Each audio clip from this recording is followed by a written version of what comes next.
सर्वांना नमस्कार. ऑफिसवाला लव विथ टशन या स्टोरीचे 60 एपिसोड यापूर्वीच अपलोड केलेले आहेत. कृपया ते सगळे एपिसोड ऐकण्यासाठी आपल्या चॅनलला भेट द्यावी. स्वीटी प्रेग्नेंट होती आणि तिची अवस्था ब्रह्मिष्ठासारखी झाली होती आणि तन्वीला तिच्या या अवस्थेचं कारण कळलं. ते म्हणजे आर्यनचं तिच्याकडे दुर्लक्ष करणं. गरोदरपणाचा काळ हा एका स्त्रीसाठी खूप नाजूक असतो, हळवा असतो. तिच्या शरीरासोबतच तिच्या मनाची सुद्धा काळजी घ्यावी लागते, कारण तिचं मन खूप हळवं झालेलं असतं. ते खूप जपावं लागतं. जितका शारीरिक धक्का सहन होत नाही तितकाच मानसिक धक्कासुद्धा त्यांना सहन होत नसतो. आई बनणं म्हणजे पुनर्जन्म असतो स्त्रीचा, आणि अशा अवस्थेत तिला आर्यननं विरहाचं दुःख दिलं होतं. शारीरिक दुरावा तर होताच, पण त्या दोघांमध्ये इमोशनली आणि मानसिक दुरावासुद्धा होता. शारीरिक दुरावा एक वेळ सहन केला जाऊ शकतो, पण इमोशनली दुरावा सहन केला जाऊ शकत नाही. खास करून तेव्हा जेव्हा समोरची व्यक्ती आपली खूप प्रिय असते. आणि आर्यननं तिला नेमकं दूर ढकलून खरंच तिला शिक्षा दिली होती. आणि तन्वीला ते सगळं कळलं होतं, कारण ती या फेजमधून स्वतः गेली होती. आणि तिची ही अवस्था होती तरीही आर्यनला अजूनही तिची पर्वा नव्हती. आणि तिचं वागणं म्हणजे त्याला ड्रामा वाटत होतं. तन्वीनं चिडूनच त्याच्या कानाखाली दिले आणि आर्यनचे डोळे पाण्यानं भरून आले. तो आता गाल पकडून तन्वीकडे नुसता बघत होता आणि हे सगळं स्वीटीमुळे होतं असं त्याला वाटलं. आता तर त्याचं माइंड इतकं बदललं होतं की प्रत्येक गोष्ट स्वीटीमुळेच होते असंच त्याला वाटायला लागलं होतं. म्हणजेच त्याच्याही मनाची आणि मेंदूची अशी अवस्था विचित्रच झाली होती म्हणायचं. खरं काय खोटं काय हे त्याचं मन आणि मेंदू निश्चितपणे ठरवू शकत नव्हतं. त्या निकीनं असा काही प्लॅन केला होता की ती अलगद बाजूला राहत होती आणि सगळा संशयाचा चिखल स्वीटीच्या अंगावर उडायचा. आणि तन्वी आर्यनला म्हणाली, बोल. काय म्हणालास? स्वीटी ड्रामा करते. ती तुला ड्रामा क्वीन वाटते का? की तिला दुसरं काहीच काम नाही म्हणून ती ही सगळं नाटक करते? किती त्रास दिलास तू तिला आमच्या डोळ्यासमोर, पण मला तर त्यातला सिरियसनेस कळलाच नाही. कारण स्वीटी खूप समजदार आहे. ती सगळं सहन करत होती, आतल्या आत कुढत होती. माहीत नाही किती दिवस तू तिला त्रास दिलास. आणि तुझा तिच्यावर विश्वास नाही का? लहानपणापासून ओळखतोस ना तू तिला, तरीही असं वागतोस. आणि काय म्हणून ओळखतोस? ती बदमाश आहे, खोटं बोलते, अशी ओळख आहे का तिची तुझ्या नजरेत? आणि तिची ही नव्यानंच ओळख तुला कोणी करून दिली? तर तुझ्या त्या आत्ता झालेल्या फ्रेंडने. आणि जर स्वीटी आधीपासूनच अशी बदमाश खोटारडी होती तर का केलंस तिच्याशी लग्न? आणि का केलंस तिच्यावर प्रेम? खरं कोण खोटं कोण हे तुला कळणे इतकी बुद्धीसुद्धा तुझ्याकडे शिल्लक राहिली नाही का? आर्यन आता खाली मान घालून गप्प बसून ऐकत होता. तन्वी मात्र खूप खूप बोलत होती आणि अर्जुन तिला म्हणाला, तनू बेबी शांत हो, मी स्वीटी कुठे गेली ते बघून येतो असं म्हणून तो खाली गेला. इतक्यात ऋषी आणि कुणाल स्वीटीला घेऊन येत होते. परी पळतच गेली आणि म्हणाली, ऋषी, स्वीटी तुला कुठे भेटली? ऋषी म्हणाला, नक्की झालंय काय? ती अशी ट्रॅफिकमधून का पळत होती? नशीब माझ्या गाडीला आडवी आली आणि माझं लक्ष होतं. मी वेळेवर ब्रेक दाबला, आणि जर ब्रेक दाबला नसता किंवा दुसरीच गाडी कोणती तरी आली असती तर काय झालं असतं? आणि हे ऐकलं तसं रिया तन्वींना खूप धक्का बसून पळतच स्वीटीकडे गेल्या. तिला सोफ्यावर बसवली, पाणी दिलं, पण ती पाणी पित नव्हती. आता काहीच बोलत नव्हती. ती शांत होती. सगळेच खाली आले होते आणि आर्यन मात्र एकटाच बेडरूममध्ये होता. अजून कोणाला हेही माहीत नव्हतं की स्वीटी गरोदर आहे. रिया, अर्जुन, रिया, तन्वी या तिघांनाच माहीत होतं. खुद्द स्वीटीला सुद्धा माहीत नव्हतं की तिच्या पोटात बाळ आहे. तिचं पहाटेचं स्वप्न तर खरं झालं होतं, पण अर्ध खरं झालं होतं आणि अर्ध अपूर्ण राहिलं होतं. आर्यनं तिला रंग लावला नव्हता. मग आता थोडंसं बसून ऋषी परी निघून गेले.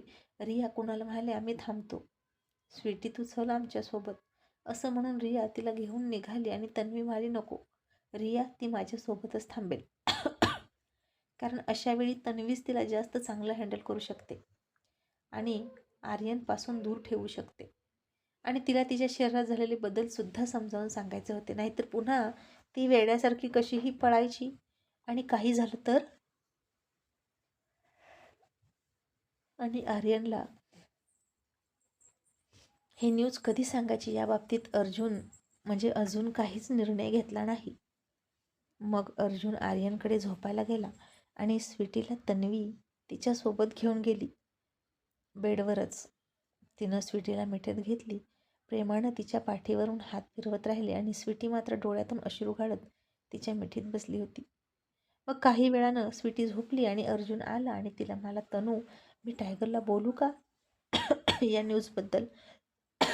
आणि तन्वी म्हणाली, नाही अर्जुन, तू असं करणार नाहीस. अर्जुन म्हणाला, का गं तनू, निदान हे ऐकल्यानंतर त्यांचं नातं सुधारेल, तो तिची काळजी घेईल. तन्वी निक्षून सांगत म्हणाली, गरज नाही. त्यानं तिची काळजी घेण्याची काहीच गरज नाही. त्यानं किती काळजी घेतली हे बघितलं. अर्जुन, जितका वेळ आपण अमेरिकेत होतो तितका वेळ त्यानं हिला त्रास दिलाय. रिया मला थोडं थोडं सांगायची आणि मीही तुला सांगत होते की आपण पटकन इकडे येऊया, पण तुलाच हौस होती. दोघांना एकटं राहू दे, दोघांना एकमेकांना समजून घेऊ दे, फेस करू दे. आता बघितलं हे कुठपर्यंत वाढत गेलं. अरे त्याला अक्कल आहे का इतकी? तोही तुझ्यासारखाच आहे, गर्विष्ठ आणि अहंकारी. तन्वी आता खूप बोलत होती आणि अर्जुन तोंड बारीक करून म्हणाला, तनू बेबी मला का बोलतेस? आता मी काय केलं? आणि तन्वी म्हणाली, का नको बोलू? माझा टायगर म्हणून डोक्यावर कोणी बसवलं त्याला? जाऊ दे, सोडते. त्याला काहीही सांगायचं नाही अर्जुन. जेव्हा त्याचे डोळे उघडतील आणि त्याच्या डोळ्यात स्वीटी निर्दोष साबित होईल तेव्हाच त्याला कळेल. आणि जिथे त्याला तिची किंमत नाही तिथे तिच्या पोटातल्या बाळाची काय किंमत असेल? नाहीतर तो आत्तासुद्धा ड्रामा करते असंच म्हणेल. आणि अर्जुन म्हणाला, तनू असं नाही गं, तू टायगरला पण समजून घे ना, पुरुषांची बाजू कोणीच समजावून घेत नाही. आणि तन्वी म्हणाली, मग तुला दिलाय ना वेळ, जा रात्रभर आणि पुढच्या आणखीन रात्री त्याच्याजवळ काढ आणि घे समजून तुझ्या मुलाला. लहानपणापासूनचे तुझे लाड आहेत हे. स्वतःचंच खरं करायचं आणि बायकोला पायातली चप्पल समजायचं आणि स्वतःचा हट्ट पूर्ण करून घ्यायचा. मी एकटी होते अर्जुन, म्हणून तुझं ऐकून घेतलं, पण स्वीटी एकटी नाही, समजलं? मी आहे तिच्यासोबत. आणि काय रे, स्वीटी प्रेग्नेंट नसती तर तो तिला असाच त्रास देणार होता का? अरे मुलींना एका इमोशनल टचची गरज असते अर्जुन, आणि तो इमोशनल टच त्यानं तिला द्यायला नको का? पण तो तिच्यापासून दूर राहिला ना. मग आता स्वीटी त्याच्यापासून दूर राहील. जोपर्यंत मी सांगत नाही तोपर्यंत ती त्याच्या बेडरूममध्ये जाणार नाही. आणि अर्जुन पुन्हा बारीक तोंड करून म्हणाला, तनू बेबी, मग माझं काय? आणि तन्वी म्हणाली, तू त्याला मिठी मारून झोप. इतकं सगळं झालं. मी त्याला इतकं बोलले, पण तू एका शब्दानं नाही बोलला अर्जुन. अजूनही तुला तो बरोबर वाटतो का? अर्जुन म्हणाला, तनू मी बोललो ना त्याला आणि मीच सांगितलं ते दूर दूर झोपतात. माझं लक्ष होतं बेबी त्यांच्यावर. स्वीटी एकटी नाही गं. तन्वी म्हणाली, एकटी कशी नाही? आणि तुझं लक्ष कुठे? फक्त तिच्या शारीरिक सुरक्षा करण्यावर. पण मनाचं काय? तिचं मन कोणीतरी समजून घेतलं पाहिजे ना. आणि आपला मुलगा इथे कमी पडलेला आहे, आता तू जा. असं म्हणून तन्वीनं त्याला पाठवलं बाहेर. आणि अर्जुन तर नेहमीसारखेच प्रत्येक प्रॉब्लेम लाईटली घेऊन निघून गेले टायगरकडे झोपायला. आणि इकडे कुणाल रियाला म्हणाला, रिया नक्की काय झालं आहे गं? मला तर काही कळतच नाही. स्वीटीची ही अवस्था अशी कशी झाली? मी कधीच इमॅजिन केलं नव्हतं की त्याला असं होईल या घरात काही. रिया म्हणाली, हो ना कुणाल, ह्या दोघांची भांडणं मस्करीत असतील असं वाटत होतं सुरुवातीला, पण ते इतक्या टोकाला जातील असं कधीच वाटलं नव्हतं. आणि आर्यन खरंच इतकं चुकलं आहे का? आणि कुणाल म्हणाला, आता कोण चुकलं आणि कोण बरोबर? आपलेच दात, आपलेच होठ आणि हे सगळे आपलेच लाड आहेत. आपणच आर्यनचे खूप लाड केले. तुझाही लाडका भाचा, माझाही लाडका भाचा. आता बोलतेस कुणाला? पण आता ना नक्की काय झालं सांग ना. आणि रिया म्हणाली, कुणाल खरंच सांगू का? कुणाल म्हणाला, सांग ना प्लीज. आणि रिया थोडंसं हसून म्हणाली, कुणाल तुम्ही नाना होणार आहात. आणि आता ते ऐकलं तसे कुणाल खुश झाला आणि म्हणाला, बापरे रिया, आणि त्या ट्रॅफिकमध्ये स्वीटीला काही झालं असतं तर? रिया म्हणाली, तेच ना. अहो तिलाही हे माहीतच नाही की ती प्रेग्नेंट आहे. दीदी सांगतील तिला सगळं समजावून. आणि मग आता इकडे तन्वीनं सुद्धा ठरवलं की उद्याचा दिवस स्वीटीसाठी आनंदाचा उगवणार. ती उद्या उठल्या उठल्या तिला आनंदाची बातमी देते. परीनं सुद्धा तिला जेवढं काही समजलं तेवढं ऋषीला सांगितलं. आणि अर्जुननं सुद्धा रूमच्या बाहेर थांबून आधी ऋषीला फोन केला आणि म्हणाला, ऋषी, जर कोणी स्वतःला किडनॅप केलं असेल, स्वतःवर हल्ला करून घेतला असेल तर पोलीस काय ॲक्शन घेतात? आणि ऋषी म्हणाला, काय झालं सर, तुम्ही कोणाबद्दल बोलताय? आणि अर्जुन म्हणाला, ते नंतर सांगतो, पण काय होऊ शकतं? आणि ऋषी म्हणाला, तशी तर कायद्यामध्ये कोणतीच शिक्षा नाही सर. स्वतःवर हल्ला किंवा स्वतःचं किडनॅपिंग हा बनाव करणं हे एक क्रिमिनल माइंडेड असू करू शकतो. आणि मानसिक रुग्ण म्हणूया आपण त्याला. आणि त्यामुळे जर इतरांचं काही नुकसान झालं नसेल तर त्या व्यक्तीविरोधात आपण काहीच नाही करू शकत. आणि अर्जुन म्हणाला, ओके, आणि फोन ठेवला. आणि म्हणाला, निकी फार हुशार आहे. तिनं सगळं केलं आर्यन आणि स्वीटीमध्ये भांडण लावण्यासाठी. आणि ती ही फक्त तिची पहिली स्टेप आहे. आणि सगळं हे छुपं होतं. तिने असे गुन्हे केले ज्या गुन्ह्यामध्ये ती अडकू शकत नाही आणि त्याची नोंद कुठेच होणार नव्हती. मग आता जे घटनेनं ठरवून दिलेल्या कायद्यात सापडत नाहीत ते अर्जुन सरांच्या कायद्यात नक्की सापडतात. तर असो, लेट्स सी तिचा पुढचा वार काय असेल याचा विचार करत अर्जुन आर्यनच्या रूममध्ये गेला. तर आर्यन लाईट घालवून लॅम्प लावून चालू बंद करायचा आणि रूममध्ये अंधार करायचा, पुन्हा उजेड पाडायचा, पुन्हा अंधार करायचा. आणि त्यासोबतच त्याला तन्वीनं दिलेल्या त्याच्या कानाखाली आठवत होत्या एकामागून एक. आणि स्वीटीबद्दलचा राग आणखीनच मनात दाटून येत होता. हा अँग्री यंग मॅन लवकर शांत होत नव्हता आणि आता तर खरंच खूपच इमोशनल झाला होता. अर्जुन काहीच नाही बोलला आणि गुपचूप झोपला आणि आर्यनसुद्धा खूप उशिरा झोपला. मग सकाळ झाली. स्वीटी अजूनही झोपलेलीच होती. तन्वीनं बाहेर येऊन नाश्ता बनवला.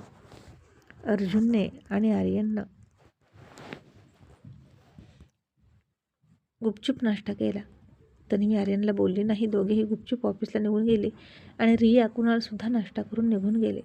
आता आर्यनला स्वीटी दिसली नाही. पाठीमागं स्वीटी उठली आणि तन्वी तिच्यासाठी गरमागरम कॉफी घेऊन गेली. आणि ती उठणार इतक्यात तन्वी तिला म्हणाली, स्वीटी, आता आराम करायचा बेटा. आणि पुन्हा असं वेड्यासारखं पळत सुटायचं नाही. तुला काही झालं असतं तर? आता तू एकटी नाहीस. आणि स्वीटी म्हणाली, सॉरी आत्तू, पण आर्यन चिडेल म्हणून मी माफी मागायला गेले होते तिची. तन्वी म्हणाली, तुझी अवस्था कळली आहे मला, पण आता तुझ्या अवस्थेबद्दल तुला कळायला हवं. म्हणजे तू पुन्हा अशी वेड्यासारखी करणार नाहीस. तुला काल चक्कर आली होती. डॉक्टर आले होते स्वीटी. स्वीटी म्हणाली, आत्तू, मग डॉक्टर काय म्हणाले? काय झालं आहे मला? आणि आता तन्वीनं तिच्या गालावर हात ठेवला आणि खूप प्रेमानं म्हणाली, तुझ्या पागल पियाजीचा अंश आहे तुझ्या पोटात. Sweety, you are pregnant. तसे स्वीटीचे निस्तेज डोळे चमकले. तिचं गायब झालेलं ओठांवरचं हसू पुन्हा परत आलं आणि ती पोटावर हात ठेवून म्हणाली, खरंच आत्तू? तन्वी म्हणाली, हो. आणि स्वीटीला सुद्धा आठवलं तिचं कालचं स्वप्न. आणि ती म्हणाली, आता तो आर्यनला माहीत आहे का? आणि तन्वी म्हणाली, नाही. त्याला ही बातमी देण्याचा अधिकार तुझा आहे आणि तुझे अधिकार कोणीच हिरावून घेऊ शकत नाही. मग तो त्याला पहिला रंग लावण्याचा अधिकार होते. त्याच्यासोबत उठण्या बसण्याचा फक्त तू आणि तूच असायला हवीस. आणि स्वीटी म्हणाली, आत्तू, मी त्याला फोन करून सांगू का? आणि तन्वी म्हणाली, नाही. जितका त्यानं तुला त्रास दिला ना तितकाच त्रास त्याला पण झाला पाहिजे. त्याच्याकडून इमोशनल टच मिळावा म्हणून तू तडफडली ना, तसाच तो आता तडफडला पाहिजे. आणि स्वीटी, टिट फॉर टॅट झालंच पाहिजे. देसाई बॉयज आणि सुभेदार गर्ल यांची टशन सुरू राहिलीच पाहिजे. आणि या देसाई बॉयजना वठणीवर आणायचं म्हणजे आणायचं. आणि तू माझ्या रूममधून बाहेर यायचं नाही. जेव्हा आर्यन असे इथे तेव्हा तू आतच थांबायचं. त्याला तोंडसुद्धा दाखवायचं नाही तुझं. जवळ येणं तर मग फार दूरची गोष्ट. मग तुझा चेहरा बघण्यासाठी तो किती तडफडेल हे बघूच. आणि आता स्वीटीसाठी हे सगळं खूप अवघड होतं. तिनं आपला मोबाईल घेतला आणि मोबाईलमधल्या आर्यनच्या फोटोंकडे बघूनच हसत होती, लाजत होती. आणि त्याला ही बातमी कळल्यावर तो किती पागल होईल हेही तिला माहीत होतं. कितीही चिडलो भांडलो तरी नवरा बायकोचं खरं प्रेम एकमेकांनाच माहीत असतं. दोघांनीच एकमेकांना समजून घ्यायचं असतं. आणि काल आर्यनची चूक नव्हती हे स्वीटीला माहीतच होतं. पण आता तन्वीचं सुद्धा ऐकणं गरजेचं होतं, त्यामुळे ती रूममध्येच थांबली. आर्यनला मात्र दिवसभर स्वीटीचा रागच आला होता. आणि आता स्वीटी एकटीच रूममध्ये होती आणि ती तिच्या रूममध्ये जाऊन त्याचा फोटो पोटासमोर दाखवत होती आणि म्हणत होती, आर्यन आवर बेबी, तू खूप वाट बघत असतास ना या गुड न्यूजची, आणि मला तुला ही गुड न्यूज सांगायची आहे आर्यन. मग तर तू चिडणार नाहीस ना माझ्यावर. अशी एकटीच बोलत होती आणि खुश राहत होती. आणि खरंच अशा न्यूजमुळे तिचं सगळं दुःख निघून गेलं होतं. अर्जुन सरांनी निकीला ट्रॅप करण्यासाठी काहीतरी झटपट हालचाल करावी तिनं, आणि चूक करावी म्हणून एक गोष्ट सांगायची ठरवली. आणि त्यानंच निकीला फोन केला आणि मला, मिस चोप्रा, तुम्हाला तुमच्या बेस्ट फ्रेंडने गुड न्यूज दिली नाही का? आणि निकी म्हणाली, कोणती सर? आणि अर्जुन म्हणाला, कमाल आहे, तो तुमचा इतका बेस्ट फ्रेंड आहे आणि त्याच्या आयुष्यातली इतकी इम्पॉर्टंट गोष्ट तुमच्याशी नाही शेअर केली. निकेला तर आता वाटत होतं की आर्यन आणि स्वीटीमध्ये चांगलंच भांडण झालं असेल. स्वीटी घर सोडून गेली असेल, पण आता स्वीटी घर सोडणं शक्य नव्हतं. उलट आता तिचा जास्त हक्क इथे राहणार होता. आणि अर्जुन तिच्या जखमेवर मीठ सोडत म्हणाला, Miss Chopra, Sweety is pregnant आणि टायगर खूप खुश आहे. आणि हे ऐकलं तसा निकीचा चेहरा इतका पडला की जणू काही तिला 100 खेटरं शेणात बुडवून मारली आहेत. स्वीटी प्रेग्नेंट आहे म्हणजे आर्यन आणि स्वीटीच्या प्रेमाचं प्रतीक. How sweet. आणि मग काय उपयोग इतका दोघांमध्ये दुरावा आणण्याचा प्रयत्न करून. आता आर्यन स्वीटीला जराही दुखावणार नाही, उलट तिची काळजीच घेणार असं तिला वाटलं. आणि माझं नशीब इतकं वाईट कसं आहे, नेमकं आत्ताच ही गुड न्यूज समजायची होती का? आर्यन किती ताब्यात आला होता आणि आता तो पुन्हा स्वीटीकडे खेचला जाणार, वगैरे वगैरे विचार करून निकीचा नुसता जळफळाट चालला होता. आणि अर्जुनने तिकडे आग लावली आणि हसूनच फोन ठेवला. आता पाठीमागून अतुलने हे ऐकलं आणि त्याला कॉंग्रॅच्युलेशन तो करणारच होता. पण आता अर्जुन मात्र फोन ठेवून हसून निकीला उद्देशून मला, मिस चोप्रा, बहुत जलन हो रही है ना बेबी, तुम तुम्हारी जलन बरकरार रखना और हम हमारा जलवा बरकरार रखेंगे. आणि येणारं बेबीसुद्धा अशा काही मोक्यावर आलं की जिथं त्याच्या मॉम आणि डॅडना एकत्र येण्याची गरज होती. आणि तुझ्यासारख्या दुश्मनाचं नाक ठेचणार होतं. आणि आता अतुलने पाठीमागूनच अर्जुनला जोरात मिठी मारली आणि मला, कॉंग्रॅच्युलेशन यार, and big big big congratulation. आणि चला आपण टायगरचं कॉंग्रॅच्युलेशन करू. शेवटी त्यानं विजयाचा पंच मारलाच. आणि अख्ख्या स्टाफमध्ये मिठाई वाटू. आणि अर्जुन त्याला थांबवत म्हणाला, नको बाबा, त्याची दादीमा खूप ॲक्शन मोडवर आहे सध्या, खूप चिडेल ती. सध्या ही न्यूज गुपचूप ठेवायची. पण तू नेहाला सांगू शकतो. आणि टायगरला तर अजिबात सांगायचं नाही. आणि इकडे आर्यन CCTVमध्ये सगळं बघत होता. आणि हे दोघे इतके का खुश आहेत ते त्याला कळेना. आता संध्याकाळ झाली, दोघेही घरी निघाले. अर्जुनने कार थांबवली, स्वतः होऊन चॉकलेटचा बॉक्स घेऊन आला. आणि आर्यन म्हणाला, wow dad, thank you so much, मला द्या ना. आणि अर्जुन म्हणाला, नो, हे फक्त स्वीटीसाठी. आर्यनने तोंड वाकडं केलं आणि घरी गेल्यानंतर त्यानं रूममध्ये बघितलं तर ती नव्हती. इकडे तिकडे बघितलं तरीही नव्हती. नक्कीच माहेरी गेली असेल. म्हणून तिकडे फोन केला तर तिकडे सुद्धा ती नव्हती. आणि डिनर करताना सुद्धा टेबलवर आली नव्हती.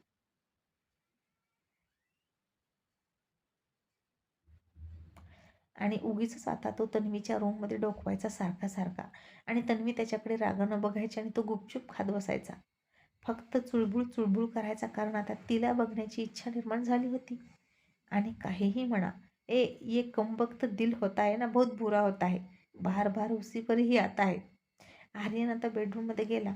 पुन्हा अर्जुन झोपायला आला. स्वीटीशी बोलत नव्हतो, पण ती समोर तरी होती. तिचा चेहरा बघून दिवस काढत होतो. पण आता तेही नशिबात नव्हतं. आता तो उठला आणि तन्वीचा दरवाजा वाजवून म्हणाला, मॉम मी येऊ का? मला तुझ्याशी बोलायचं आहे असं बहाणा केला. दरवाजा उघडला आणि तन्वी म्हणाली, नाही, गुड नाईट.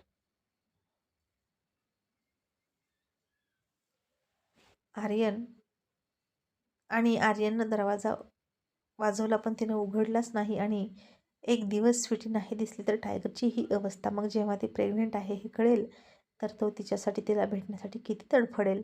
मग दुसऱ्या दिवशी संडे होता. नेहमीप्रमाणेच अर्जुन आर्यन पुशअप्स काढत होते. आता तन्वी अर्जुनसाठी बदामाचं दूध घेऊन आली आणि त्याला वाटलं स्वीटी पाठीमागून येणार असेल त्याचं दूध घेऊन. आणि मग तन्वीनं अर्जुनच्या हातात दूध दिलं आणि त्याच्या पाठीचा घाम पुसत आर्यनला म्हणाली, आर्यन तुझं दूध किचनमध्ये आहे, ते तू स्वतः घे.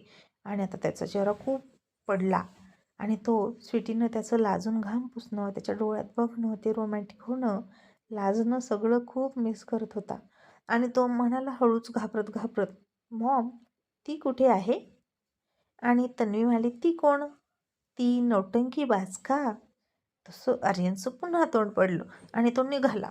आणि तन्वी म्हणाली, आर्यन ऐक, यापुढे ती तुझं काहीही काम करणार नाही, तुला भेटणारही नाही आणि तुझ्या रूममध्ये सुद्धा येणार नाही. तुला तिची गरज नाही ना? तिला सुद्धा तुझी गरज नाही. आणि आर्यन म्हणाला, पण मॉम. तन्वी म्हणाली, काहीही बोलू नकोस. तुला तिची गरज असती तर तू तिला लांब ठेवलं नसतं स्वतःपासून. तू तिला दूर झोपवलं याचाच अर्थ तुला तिची गरज नाही. तुझा निर्णय तू घेतला होतास आणि आता स्वीटीचा निर्णय तिनं घेतला आहे. आणि आता आर्यनला काय करावं ते कळेना. आणि आपली खूप मोठी चूक झाली हे त्याच्या लक्षात येत होतं.